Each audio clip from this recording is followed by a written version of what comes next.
Masya Allah, selamat, Anda telah menjadi pengikut Yesus yang sejati. Ya. Ya, barakallahu fikum.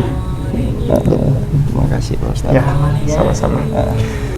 Ingin belajar Islam apa kira-kira? Awalnya kenapa? Ya awal mula sih ya abang dulu kan mualaf juga. Oh, abangnya mualaf juga. Iya, yang kedua. Saya kan anak terakhir yang keempat. Jadi ya melihat dia enak aja gitu hati. Terus dengar-dengar lantunan kalau azan. Ya kesentuh aja. Orang tua tidak keberatan? Ya awalnya sih keberatan. Tapi ya lama-kelamaan sudah menerima. Sudah menerima ya. Oke. Jadi abang juga menjadi inspirasi ya, bagi Pak Andreas ya, untuk menjadi Islam. Asyhadu. Asyhadu. To say His name, Allah is calling you to come home again. Ini adalah lukisan menakjubkan.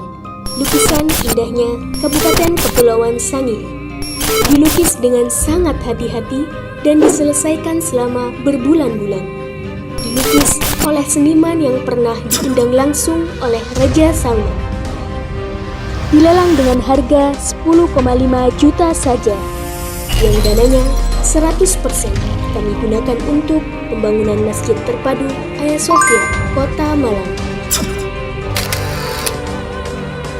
Dan berdirilah benteng yang sederhana awal untuk mengabarkan kebenaran rahmatan lil alamin.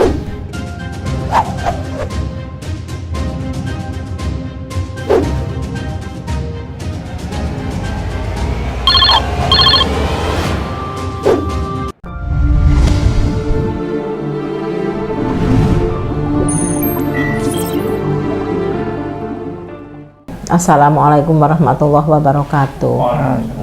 Sahabat Hagia Sophia yang dicintai dan dirahmati Allah, malam ini menjelang pukul 10 malam ya, di tengah kelelahan kami yang sudah ada pensyahadatan ya, sebelumnya ada 2 orang, ini yang ketiga. Seperti biasanya kami akan mengadakan bincang-bincang, sekarang ada di Bekasi. Kali ini yang akan berdialog dengan kami sebelum bersyahadat barangkali, karena harus mengetahui dulu ya isi tentang apa sih sebenarnya Islam ya, dan agama sebelumnya. Ada bersama saya kali ini adalah Pak Andreas ya, nama lengkap? Andreas Situmeang. Andreas Situmeang, berarti dari Batak ya? Iya, dari Medan. Marganya Situmeang? Iya, Bu. Iya. Tapi tinggal di Jambi, sekarang sudah lama di Jakarta? Iya. Sudah berapa tahun? Selama 3 tahun. Selama 3 tahun. Nah, Pak Andreas, kali ini kita akan berbincang-bincang dulu, karena berpindah keyakinan itu bukan sesuatu yang mudah ya, sesuatu yang barangkali sulit ya. Kita sama-sama menyadari, karena itu setiap kali berpindah itu harus dengan keteguhan hati ya, supaya nanti tidak ada rasa penyesalan atau keraguan di tengah perjalanan gitu kan. Seperti tadi selalu kami adakan dialog ya, karena Islam ini kan tidak ada paksaan dalam agama Islam ya. La ikraha fiddin, maksudnya siapapun tidak boleh memaksa orang untuk masuk Islam ya, itu adalah pernyataan Quran ya. Artinya kita tidak boleh memaksa orang untuk menjadi Islam, sekalipun dia seorang yang kalah perang, misalnya tawanan, jadi menjadi tawanan sih, dia ada perang nih, terus ada tawanan yang non muslim pun tidak boleh dipaksa untuk menjadi Islam ya. Itu adalah aturan ajaran Islam ya. Kalau ada yang melakukan hal yang tidak benar, berarti itu perilaku umat, bukan ajaran tapi perilaku umat. Bedakan ya antara ajaran dengan perilaku ya. Perilaku itu berarti dia belum tentu sesuai dengan ajaran ya, apapun lah, umat agama apapun. Ajaran Kristen kan kasih, jika ada yang tidak kasih berarti itu perilaku umat kan, begitu, tidak sesuai dengan, bukan ajaran agamanya, begitu kan ya. Artinya kita bisa membedakan nih antara perilaku dan ajaran. Nah, kita akan berbincang-bincang dengan Pak Andreas. Sekarang bekerja di mana? Di Cilengsi, Bu Ustaz. Di perusahaan? Perusahaan. Kemudian di sana kos atau ikut orang tua? Ikut, sebelumnya sih ikut kakak kandung. Sekarang? Sekarang ya masih sama. Oh, masih sama, iya, ikut masih. kakak kandung. Kemudian terakhir ke gereja kapan? 2 bulan yang lalu. 2 bulan yang lalu. Iya. Gerejanya apa? Saya Protestan, jadi Pantai Costa gitu. Oh, Pantai Costa. Iya. Mbak, tidak ke HKBP? Tidak. Oh, tidak. Jadi ke Pantai Costa ya. Gerejanya di Cilengsi sana? Iya, di Pasar Cilengsi. Di Pasar Cilengsi. Iya. Nah, kemudian perjalanan waktu ini kan yang mengubah hati Pak Andreas ya. Apa yang membuat Pak Andreas tertarik untuk kembali? Jadi kalau dalam Islam itu sebetulnya bukan pindah ke Islam ya, karena kalau dalam Islam ini pada dasarnya manusia dalam perspektif Islam ya, itu sudah dalam rohnya itu, dalam kandungan sudah dikenalkan bahwa Tuhan itu adalah Maha Tunggal. Maha Tunggal ini Maha Esa ya. Fitrahnya itu hanya manusia itu hanya mengakui Tuhan yang Maha Satu ya, Maha Satu itu Ehad, Ahad ya, bukan 3 yang tunggal, tapi Maha Tunggal.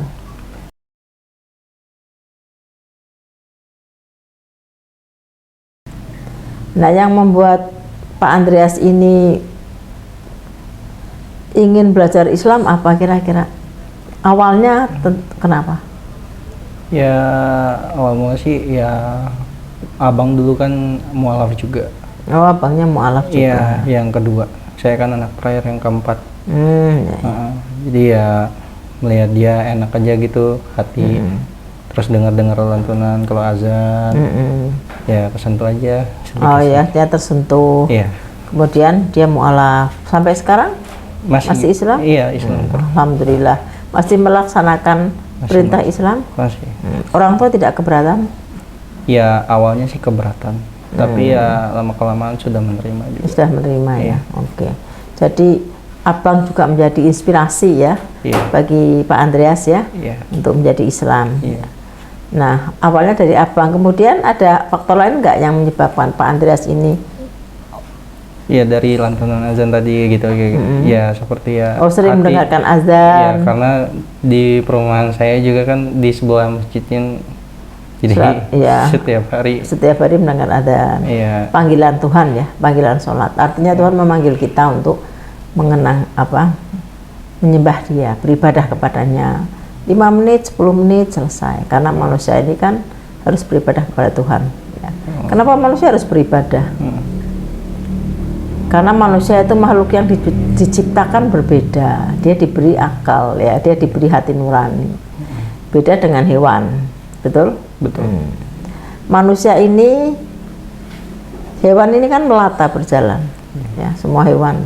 Kalau manusia kan berjalannya tegak, seperti melambangkan bahwa dia ini harus terkoneksi dengan yang di atas, gitu. Terkoneksi dengan Tuhan, ya itu kan. Nah, kalau hewan kan tidak diberi akal, betul? Betul. Manusia diberi akal.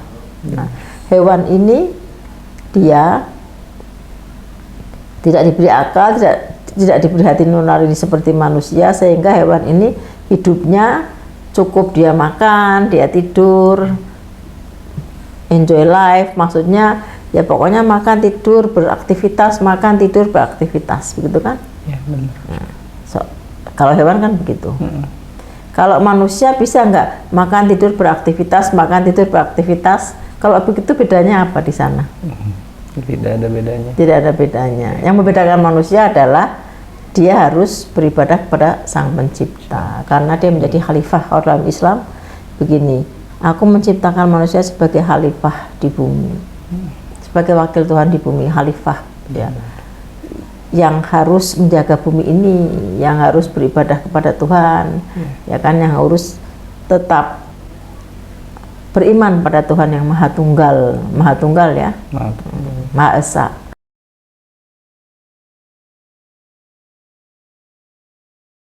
Esa dalam pengertian orang Yahudi dan Islam itu artinya tunggal, satu.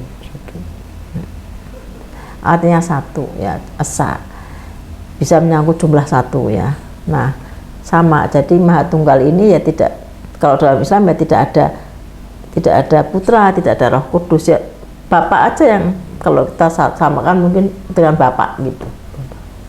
Satu Tuhan ini Bapa gitu aja. Satu-satunya Allah yang benar gitu. Pernah baca Yohanes 17:3 enggak? Enggak, saya enggak terlalu hafal ayat-ayatnya. Coba hafal, coba. Ini sebenarnya ayat yang umum yang seperti apa ya? Seperti kalau kita mengenal seperti ini apa? Syahadatnya orang Islam. Coba kamu baca Yohanes 17:3. Yohanes 17, nah ini 17 ya, Yohanes ayat 3, coba dibaca. Inilah hidup yang kekal, yaitu bahwa mereka mengenal Engkau satu-satunya Allah yang benar, dan mengenal Yesus Kristus yang telah Engkau utus. Betul? Ya. Mengenal apa? Yesus. Engkau satu-satunya Allah yang benar. Ya, betul? betul. Satu-satunya Allah yang benar itu siapa menurut Yesus? Allah. Ya Allah. Satu-satunya, kan nggak ada yang lain kan? Ya. Mengenal Yesus yang diutus. Yang diutus. Bukan mengenal Allah satu-satunya Allah yang benar, Ya. dan Yesus juga satu dari 3 Allah, kan nggak begitu juga. Ya. Ya. Betul kan? Betul. Alkitab juga mengatakan hal yang sama kan. Nah, ayat ini sudah jelas mengatakan bahwa ya satu-satunya Allah yang benar ini siapa? Ya Allah yang benar ini ya satu-satunya Allah, tidak bisa dia menjadi manusia, menjadi apapun kalau dalam perspektif agama tauhid, ya Allah ini yang benar satu-satunya, dan Yesus Kristus yang Engkau utus. Dia selalu mengatakan yang Engkau utus, artinya dia mengakui dirinya adalah utusan ya. Bahwa kalau dalam perspektif Kristen ya dia utusan tapi juga dia Tuhan. Nah itu hak mereka untuk menginterpretasikan hal yang berbeda, tapi secara logika kita mengatakan kalau satu-satunya Allah ya sudah satu, ya Yesus Kristus yang Kau utus kan gitu ya. Nah ini dasar agama, dasar agama manusia di seluruh bumi ini sebetulnya itu ya. Jadi sudah cukup jelas ya, Andreas. Nah, kenapa Islam ini sebagai agama tauhid, seperti juga Yahudi, karena memang kita menyembah hanya satu-satunya Allah yang benar, Maha Esa gitu. Saking satunya nggak ada yang lain, jadi dibuat maha gitu loh. Bener-bener Maha Esa, bener-bener nggak ada duanya. Ya cuma satu ini aja, nggak bisa disebut menjadi manusia jadi dia bagian dari Allah, nggak, tidak, karena maha gitu loh. Maha itu ya sudah. Jadi kalau konsepnya Trinitas berarti tidak maha dalam perspektif orang Islam ya, karena dia maha tunggal, Maha Esa. Jadi sebetulnya intinya konsep utamanya di sana, Andreas, antara Islam dan Kristen yang berbeda di situ, supaya Andreas tahu ya, bahwa inilah perbedaannya. Sehingga manusia kan tadi diminta untuk beribadah, karena yang membedakan dengan hewan apa? Iya manusia beribadah. Karena Tuhan memerintahkan gini, berbuat baiklah ke Tuhan. Kalau Islam mengatakan minallah minanas, manusia itu harus memiliki kebaikan, relasi baik dengan yang di atas dan relasi dengan yang di samping. Jadi kalau manusia, kalau dalam Islam gini, kalau manusia hanya aktivitas makan tidur, ya kan, nggak ada bedanya. Nggak ada bedanya. Karena manusia ini diberi akal dan diberi hati nurani, diberi sebagai seseorang yang harus dekat dengan Pencipta. Nah, boleh nggak manusia dalam Islam, boleh nggak manusia tidak ada kewajiban menyembah kepada Tuhan? Ya kan? Boleh dalam kondisi dia kehilangan akal. Misalnya orang tua yang sudah linglung, kamu tahu pikun, orang yang sudah pikun, dia nenek-nenek sudah tahu sudah makan belum, oh saya belum makan, padahal sudah gitu kan. Nah, berupa sudah tidak, ingatannya sudah nggak normal, itu dia punya hak, sudah tidak, kewajibannya itu sudah gugur ya, karena dia sudah ingatannya sudah nggak ada. Atau orang yang sakit jiwa, orang gila itu, ya dia nggak ada kewajiban, nggak masalah, dia nggak dosa gitu. Iya, stres, gila kan, dia nggak dosa. Jadi kalau kita pingin sebagai muslim tidak diwajibkan ya jadi orang gila kan begitu. Ya kan? Kan berbeda kan? Nah, orang gila kan juga sama dengan ya maaf ya dengan perilakunya tidak jauh dengan karena dia kan tidak memiliki apa? Akal. Jadi ya dia pokoknya makan, jalan-jalan gitu kan. Tidak tahu arah tujuan. Kalau manusia beda. Sehingga manusia memang harus menyembah kepada penciptanya. Itu dasar ajaran agama yang utama. Jadi agama ini sebetulnya apa? Pokoknya itu di ketuhanan. Semua agama.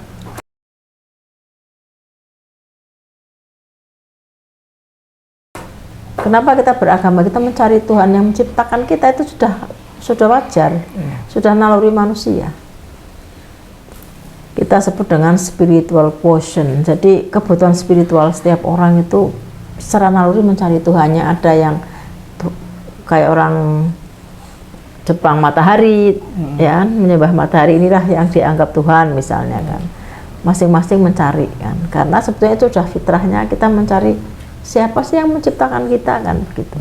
Nah, Islam ini adalah dengan Yudaisme, dengan Yahudi satu-satunya agama orang Yahudi itu yang mengenal tadi tauhid Maha Tunggal, Maha Esa. Nah, tahu Yahudi kitabnya. Kamu kitab kan jadi Perjanjian Lama dan Perjanjian Baru kan? Iya. Perjanjian Lama itu sebetulnya sudah tahu kitabnya Yahudi. Kalau di Pantai Kosta sih yang baru ya, Bu Ustazah. Yang Perjanjian Baru yang maksudnya? Terlalu maksudnya yang ditekankan yang PB ya karena Perjanjian Lama itu sebetulnya kitabnya Yahudi yang sampai sekarang dipakai mereka sampai akhir zaman namanya Tanakh gitu. Tanakh itu jadi singkatan dari Taurat. 5 kitab yang pertama, Kejadian, Keluaran, Imamat, Bilangan, Ulangan, ini kan Taurat, Torah kalau mereka menyebut. Kemudian mereka urutannya beda dengan PL, Nevi'im, Nabi-Nabi, dan Ketuvim. Ketuvim ini berupa puji-pujian seperti Mazmur Daud. Nah, yang diimani orang Yahudi ya ini, Tanakh ini sampai akhir zaman. Dan di luar Tanakh nggak ada kitab suci. Jadi makanya nggak ada Perjanjian Baru. Dan tidak disebut dengan Perjanjian Lama karena kitabnya cuma Tanakh gitu aja. Yang lama yang lama. Bagi Kristen yang lama, bagi Yahudi ya nggak ada yang lama. Ini kitab sampai akhir zaman nggak lama nggak baru gitu loh, ya kan? Nah, hanya Kristen mengambil kitab ini menjadi Perjanjian Lama plus Perjanjian Baru, Injil Matius, Markus, Lukas, Yohanes plus surat-surat Paulus. Surat-surat Paulus kepada jemaat di Korintus disebut Korintus, kepada jemaat di Galatia disebut Galatia, surat-surat Paulus kepada jemaat di Filipi ya, kepada jemaat di Kolose, kepada jemaat di Tesalonika ya. Kayaknya Filipi ini nama orang apa nama jemaat saya lupa. Saya lupa nama. Yang jelas itu Tesalonika, kemudian Kisah Para Rasul itu semua surat-surat Paulus. Surat-surat itu menjadi kitab suci. Kira-kira yang nulis surat itu siapa? Rasul Paulus. Bagi Anda, bagi orang Kristen ya. Dan itu menjadi kitab suci, menjadi firman Tuhan. Nah, karena kalau orang Kristen mengatakan dia diilhami oleh Tuhan dalam menulis itu memang seperti mereka ya. Kita hargai, nggak ada masalah. Tapi kalau dalam Islam tidak berubah surat-surat. Seseorang yang menulis surat gitu loh, firman Tuhan itu.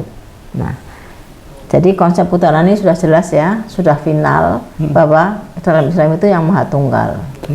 Nah, Andreas kan tadi gerejanya di mana? Pantai Kosta. Pantai Kosta. Liturginya? Udah lama banget itu. Udah lama. Enggak. Yang terakhir 2 bulan yang lalu ke gereja. Iya. Masih mengikuti ibadah? Masih. Nah, ibadahnya kalau Andreas ke Mesianik beda nggak liturginya? Gereja Mesianik beda. Kita nggak liturgi sih, dulu dibaca waktu sekolah sih.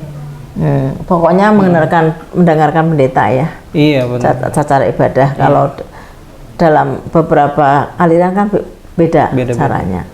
Ya, sehingga misalnya harismatik ini mau ke Mesianik dia nggak bisa, udah beda. Saya ya, soalnya juga selama di Chongsi, saya di Gereja BTO Indonesia. Oh, di Gereja Betel Indonesia. Iya. Gereja Betel, kalau ke gereja lain mungkin enggak?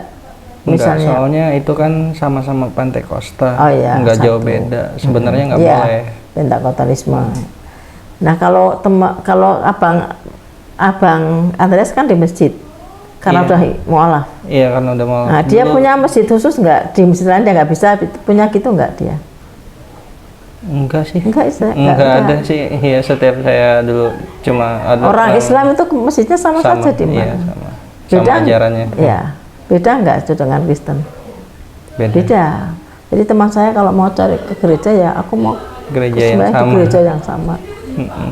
Kemana-mana dia jauh, yang penting gerejanya sama. Iya. Nah, kalau Mas ada Arin ajaran. kan masjid terdekat. Beda nggak di situ? Kenapa berbeda? mungkin ya cara penyampaiannya dan ada ajaran Enggak. sedikit yang berbeda. Karena konsep ketuhanannya itu Iya. sudah final dalam Islam. Maha Tunggal sudah. Jadi orang Islam kalau ditanya siapa Tuhanmu, mesti Allah, siapa Nabi Muhammad. Gitu. Kalau orang Kristen bisa berbeda. Siapa Tuhanmu? Bapa, Putra, Roh Kudus, satu hakikat. Ketiganya, tiga pribadi satu hakikat. Itu kalau yang Trinitarian. Kalau yang Oneness, Bapa ya Allah, Bapa ya Putra ya Roh Kudus, itu satu menjadi Allah, menjadi namanya Oneness. Iya, itu Ya, yang kamu tahu sekarang ya. Berarti kamu mengikuti Oneness, Jesus only kan. Pentakotalisme kan, karena Pentakosta kan. Nah, kemudian ada yang Unitarian, Yesus adalah Mesias ya. Ada Triados dan sebagainya. Konsepnya ini belum final sampai sekarang. Sampai sekarang belum selesai. Nah, kamu tanya orang Islam di seluruh dunia, Tuhanmu siapa? Mesti Allah. Tidak berbeda-beda seperti dalam kekristenan. Nabimu siapa? Muhammad sudah.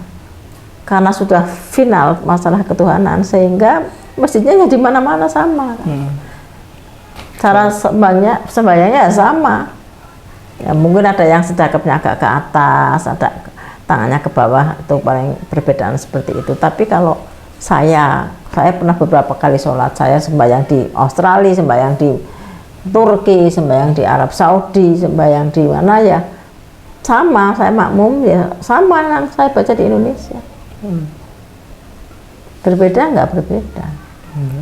Ya, kenapa? Karena konsep utamanya sudah final. Iya.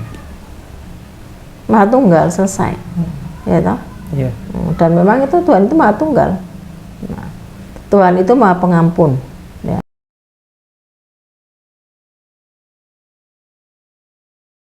Nah, sekarang kita masuk kepada ajaran yang diberikan pada Tuhan. Dalam ajaran Kristen kan Yesus yang menebus dosa, betul nggak? Benar. Tanpa kobaran darah Yesus tidak ada penyelamatan, betul? Itu yang dipercaya. Artinya begini, bagaimana kalau Andreas melakukan dosa, apakah ditebus Yesus? Ya. Dalam ajarannya sih iya. Iya. Kalau Islam, setiap orang bertanggung jawab kepada perbuatannya. Sehingga kalau Andreas masuk Islam, kalau percaya Yesus kan dijamin masuk surga. Kita masih bertanya-tanya bagaimana dengan para penjahat. Jadi harus berbuat baik. Kan tidak semua orang juga bisa berbuat baik. Betul enggak? Nah, harus mengikuti apa yang dilakukan Yesus. Jadi kalau orang Kristen kan begini, keselamatan sudah diberikan Yesus, tapi kita berbuat baiklah sebagai apa ya, rasa terima kasih, gitu kan, atas keselamatan diberikan, betul kan, betul enggak? Kalau orang Islam kan pasti kamu masuk surga kalau kamu beriman dan mengikuti ajaran yang diberikan Allah. Perbuatanmu nanti akan ditimbang. Jika kebaikanmu lebih banyak, ya kamu masuk surga.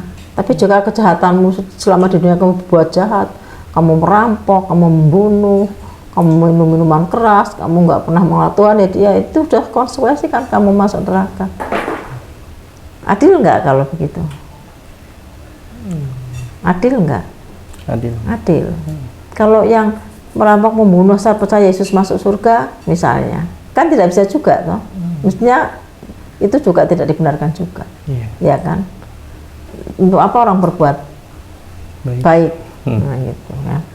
Nah, artinya begini, kalau ada hal kita ibaratkan begini, konsepnya begini, nggak sama persis. Ini hanya apa contoh, tapi bukan berarti saya membandingkan ya. Ini ada obat. Nah, kalau kamu minum obat ini, kamu penyakit apapun kamu sembuh. Nah, kalau minum obat ini, walaupun kamu minum minuman keras, kamu begadang, tetap kamu akan sembuh, akan sehat dengan obat ini gitu loh. Jadi sudah bisa apa-apa, semuanya ditanggung obat ini.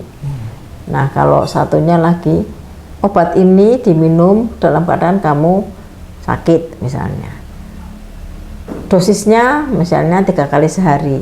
Selama minum ini tidak boleh mengendarai kendaraan bermotor, tidak boleh makan, harus mengurangi makanan berminyak. Begitu kira-kira yang lebih logis yang mana, obat yang mana yang lebih logis? Yang 3 kali sehari. Iya, yang ada aturan kan. Dan tidak boleh, artinya gini, kalau kamu melanggar nggak dilakukan ya tidak akan sembuh walaupun minum obat ini, begitu loh. Sama kan, agama mengatur, kamu ikuti aturannya. Kalau nggak ikut aturan ya resiko kamu, begitu kan? Iya toh? Jadi gini, sudah jelas ya konsep kebutuhan, kita bicara konsep kebutuhan yang kedua adalah setiap orang yang masuk Islam dalam Quran ini, Quran kami ya, mana Qurannya tadi? Iya, kalau ada, kalau nggak ada nggak apa-apa. Itu harus logika, harus menggunakan akal. Karena itu bagi orang-orang yang berpikir, gunakan akalmu dan sebagainya, itu ada puluhan kali sebutkan dalam Quran. Banyak sekali yang mengatakan manusia harus menggunakan akalnya. Makanya kalau kamu mau masuk Islam, kamu pikirkan dulu gitu. Karena apa? Akal itu penting. Tuhan memberikan akal untuk kamu berpikir sebetulnya agama yang benar agama apa ya gitu. Itu kamu harus juga pikirkan gitu. Tidak diimani saja gitu loh. Imani saja ya kan, karena agama tidak bisa dilogikakan begitu kan. Islam nggak begitu, tidak imani saja, tidak. Kamu pikirkan dulu sebelum beriman gitu. Kalau kamu minum, kamu harus tahu dulu ini apa yang kamu minum gitu. Kalau kamu tahu ini benar bukan racun, minum. Bukan minum saja dulu. Yang penting kamu yakin tidak ada apa-apa gitu kan. Nah, ibaratnya begitu kan. Nah, Islam itu begitu, mengajak orang berpikir. Pikirkan dulu, karena bagi Allah itu menganggap akal manusia itu sangat penting. Nah, ini di tingkat kedua kita memang bagaimana untuk menganut suatu agama tertentu, kan kita akan memilih nih agama seperti apalah. Tuhannya sudah jelas ya. Sekarang bagaimana kalau memilih agama? Jadi dalam Islam ini logika apa tidak logika gitu aja. Sesuai dengan logika apa tidak gitu. Jika agama itu begini, gunakan akalmu, karena itu dalam Islam akal itu sangat penting. Sehingga akal itu harus kita jaga, pikiran kita, akal itu harus kita jaga. Makanya minuman keras dilarang. Karena lebih banyak mudorotnya. Mudorotnya apa ya? Bahayanya daripada manfaatnya. Kalau orang minuman keras terus, kan dia akalnya rusak enggak? Rusak. Narkoba akalnya rusak enggak? Karena itu dilarang. Karena dia menjadi mother of evil, menjadi sumber kejahatan. Nah, akal ini tidak boleh rusak, makanya dilarang keras, minuman keras itu dilarang dalam Islam, dosa. Artinya kalau dosa, kalau kamu melakukan, kamu berarti kena sanksi dong, sama melanggar. Kamu melanggar lalu lintas, merah dilanggar ya ada sanksi dari polisi, bisa juga kecelakaan ditabrak mobil lain kan gitu. Sama kalau kamu melanggar aturan Tuhan ya nanti ada sanksi. Nah, jadi akalmu itu harus kamu gunakan untuk berpikir. Misalnya gini, benar enggak ya Islam ini agama yang benar? Itu aku harus mikir. Saya belum masuk ke ayat-ayat suci dulu. Kita pakai logika dulu aja, ya, logika berpikir. Nah begini, kalau gini, tadi diiming-iming obat, ini obat tidak akan menyembuhkan semua, apapun obat ini disembuhkan. Kamu percaya enggak? Enggak. Bertanya-tanya kan? Bertanya-tanya dulu. Kalau obat ini memang ada aturannya dan sebagainya, kamu akan selamat. Ya. Percaya itu pasti selamat. Kalau Islam enggak loh, enggak ada jamin, enggak pasti selamat. Artinya begini, kamu akan ditanya perbuatanmu nanti. Perbuatanmu di dunia akan diminta pertanggungjawaban. Maksudnya begitu kan? Nah, jadi berat loh masuk Islam ini sebetulnya kan gitu. Kenapa? Menuntut kamu untuk berbuat baik. Ya, karena nanti kamu akan ditimbang. Nah, Tuhan akan, tapi bukan berarti Tuhan nggak mengampuni. Artinya gini, sebesar apapun dosamu, kalau kamu menangis meminta maaf kepada Tuhan, berjanji tidak akan mengulangi, Tuhan akan mengampuni. Tuhan itu Ghafurur Rahim. Bukan berarti kamu ada kesempatan ke surga, karena manusia itu memang tempat salah. Itu Quran sudah tahu, Allah sudah ngerti. Tapi seberat apapun kesalahanmu, kalau kamu sama dengan di Yesaya, tanah ya, PL. Jadi kalau di perjanjian lama ini di Yesaya ini, Yesaya 1 ya, itu, nah kamu baca aja deh Yesaya 1. Jadi gini, Tuhan itu, ini bicara tanah ya. Jadi karena tanah dengan Yahudi dengan kita kan sama, nggak ada penebusan gitu. Nah, oh kok ini bahasa Indonesia Yesaya saya tak carikan Yesaya. Nah jadi coba kita lihat Yesaya 1 ini orang Yahudi juga nggak ada penebusan sama dengan kita. Jadi adanya korbanot tapi untuk dosa yang tidak disengaja. Nah, ini kamu baca Yesaya Kidung Agung. oh ini nih, oh tadi kok yes kok, nah ini nih keliru Yesaya, oh Kidung Agung ini ya saya. Yesaya. Ketemu Yesaya? Yesaya satu. Yesaya 1 kamu baca, mulai ayat 15 coba dibaca. Apabila kamu menadahkan tanganmu untuk berdoa, aku akan memalingkan mukaku, bahkan sekalipun kamu berkali-kali berdoa, aku tidak akan mendengarkannya sebab tanganmu penuh dengan darah. Kalau tanganmu penuh dengan darah, kamu berbuat dosa terus, kamu berdoa ya percuma. Masih kamu lakukan dosa itu, kamu lakukan lagi ya percuma, Tuhan akan mendengar. Nah, teruskan lagi. Basuhlah, bersihkanlah dirimu, jauhkanlah perbuatan-perbuatanmu yang jahat dari depan mataku, berhentilah berbuat jahat. Jadi basuhlah maksudnya bukan tangannya dibasuh. Iya. Kamu sucikan dari dosa itu, berhentilah berbuat dosa. Teruskan lagi. Belajarlah berbuat baik, usahakanlah keadilan, kendalikanlah orang kejam, belalah hak belalah hak anak-anak yatim, perjuangkanlah perkara janda-janda. Terus?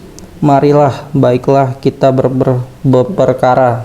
Firman Tuhan, sekalipun dosamu merah seperti kirmizi, akan menjadi putih seperti salju. Sekalipun berwarna merah seperti kain kesumba, akan menjadi putih seperti bulu domba. Stop. Artinya kalau dosamu, kamu melakukan dosa terus kamu minta ampun, tapi dosa terus Tuhan nggak akan mendengar. Kamu tuh minta ampun tapi dosanya kamu lakukan terus, nggak stop ya kan. Tapi kalau basuhlah, kamu stop sudah. Kamu suka minum, suka main perempuan, suka berzina, suka apa, mencuri, stop ya. Kamu meminta maaf benar-benar ya kan.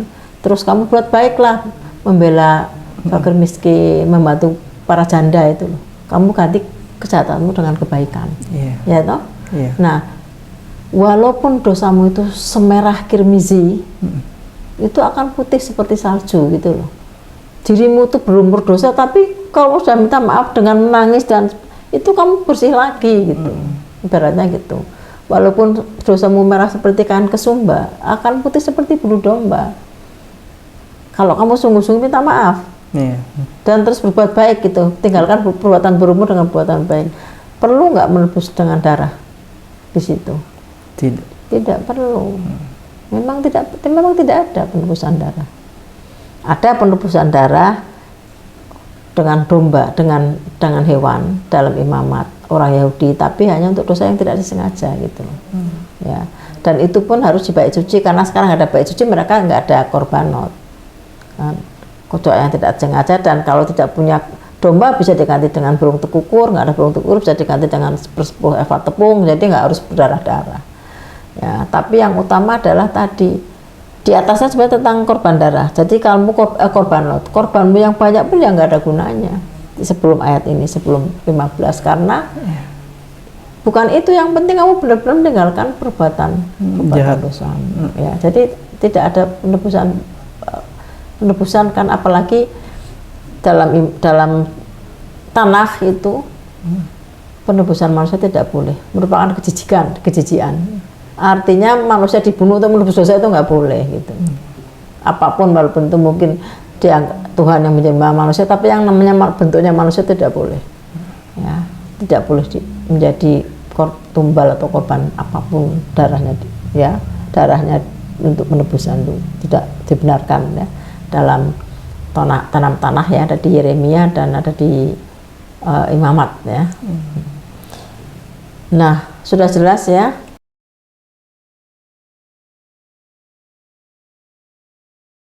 Saya ingin bertanya pada Pak Andreas. Pak Andreas ya? Nama lengkap? Andreas Situmeang. Andreas Situmeang. Sudah yakin untuk bersyahadat? Sudah yakin. Sudah mantap? Sudah mantap. Ada orang yang menyuruh Pak Andreas untuk bersyahadat? Tidak ada. Tidak ada. Pak Andreas, apakah rela hati ikhlas untuk bersyahadat? Rela hati ikhlas. Apakah ada orang yang memaksa? Tidak ada orang memberi yang uang? Tidak ada. Tidak ada. Uang. Sekarang peluang untuk bersyahadat Anda ini keyakinannya berapa persen? Sudah 100% mantap. 100%. Iya. Kalau ada angka 100% sama 200%, berapa persen Anda bersyahadat? 1000%. 1000%. Alhamdulillah. Ikuti saya ya. Iya, siap Pak Ustaz. Bismillah. Bismillah. Ar-Rahman. Ar-Rahman. Ar-Rahim. Ar-Rahim.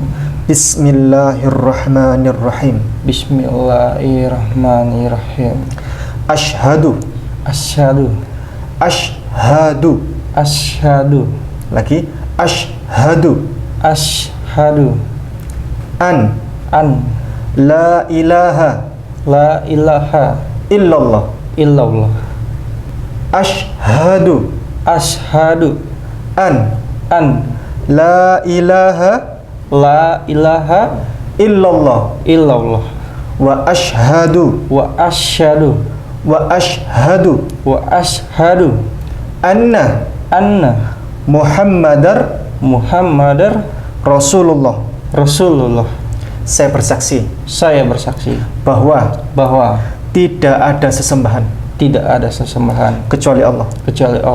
Dan saya bersaksi bahwa Nabi Muhammad adalah utusan Allah. Baik, saya izin bertanya dengan penuh kesadaran diri dan kejujuran. Saat ini, mulai hari ini, Ananda, Pak Andreas, agamanya apa? Islam. Alhamdulillah. Takbir. Allahu Akbar.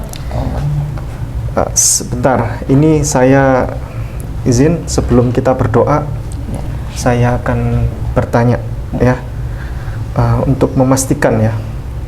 Nama Andreas Situmeang ya. Sudah khitan atau belum? Belum.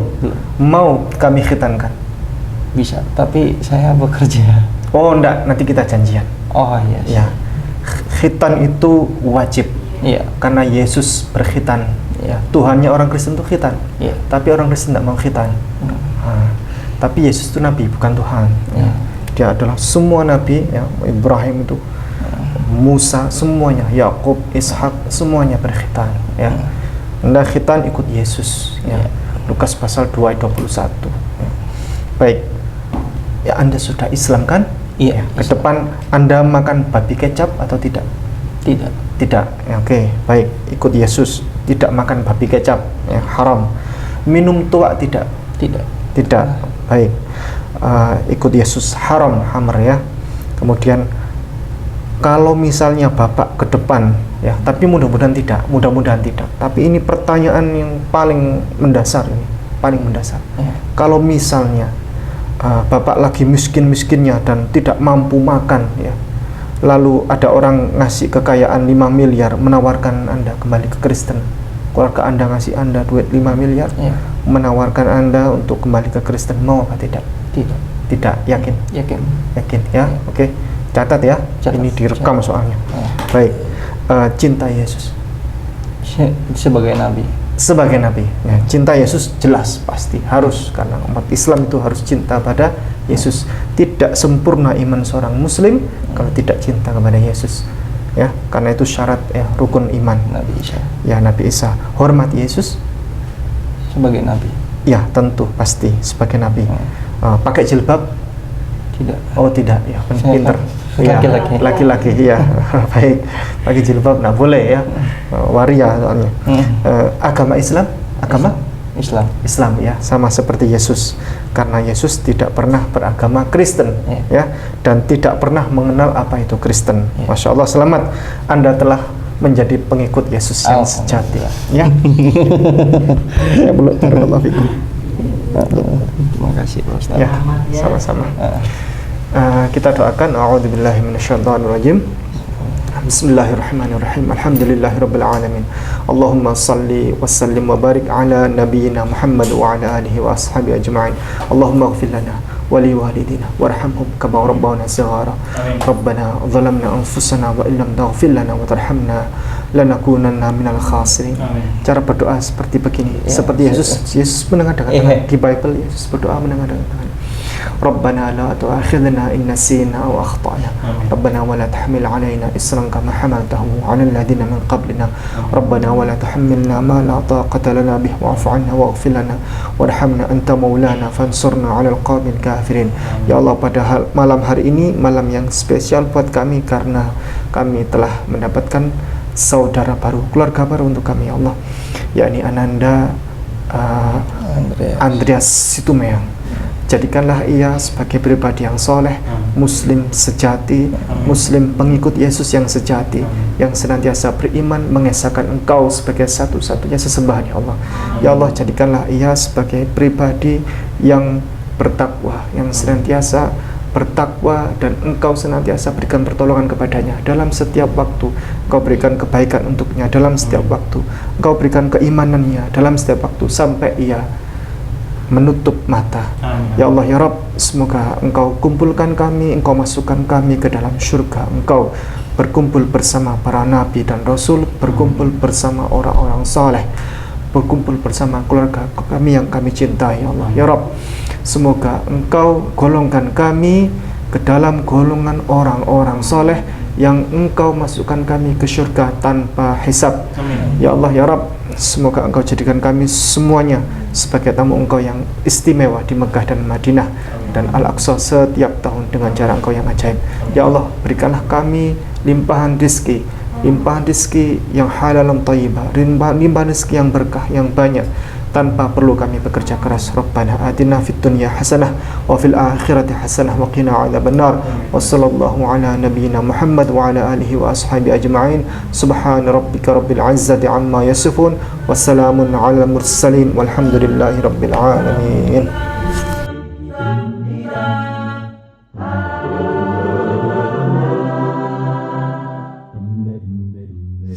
Allah